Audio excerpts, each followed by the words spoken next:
Guys, I think Google's messed up. Anyway, let's get on to today's new phone leaks on the Google Pixel 4a 5G.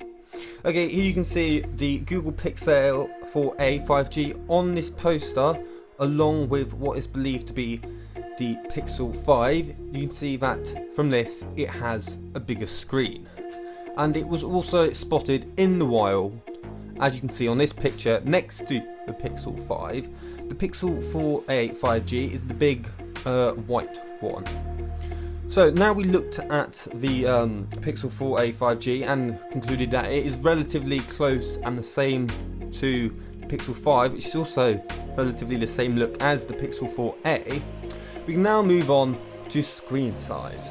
Now here's a report from Android Central reporting the Pixel 4a 5G will have a 6.2 inch display, and sadly will only come with 60 Hz. And now also with the camera leaks we have, it will use the same 12.2 megapixel that's used on all the other phones, with 1.4 micron sensor with an f1.7 lens and optical image stabilization. It will also obviously come with night sight, astrophotography mode, and all the other things that all other Pixel phones come with.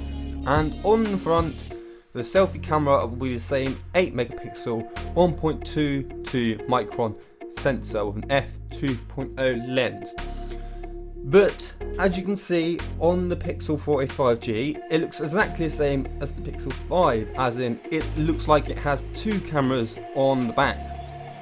Now, it doesn't say anything on there about the two cameras, but I am going to say that it's probably an ultra-wide camera or a telephoto at this price, because it can't be anything else, unless it's a pointless macro camera, which then it really would have messed up. But we'll go for an ultra-wide.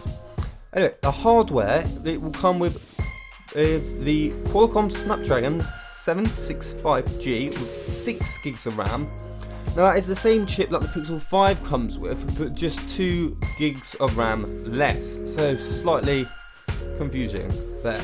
It will also have 128 gigabytes of base storage, just like all the other phones are supposed to have. But for the larger display, there will be a smaller battery than the Pixel 5 of just 3,800 milliamp hours, which on that being a larger phone makes slightly less sense. Although the good thing is it will have a 3.5mm headphone jack for people who love listening to audio with headphones, which is me. And now the price and the date they will be launching. Google announced Pixel 4a in a big post and confirmed it would be a 5G model in fall, which is now upon us, with a starting price of $499, which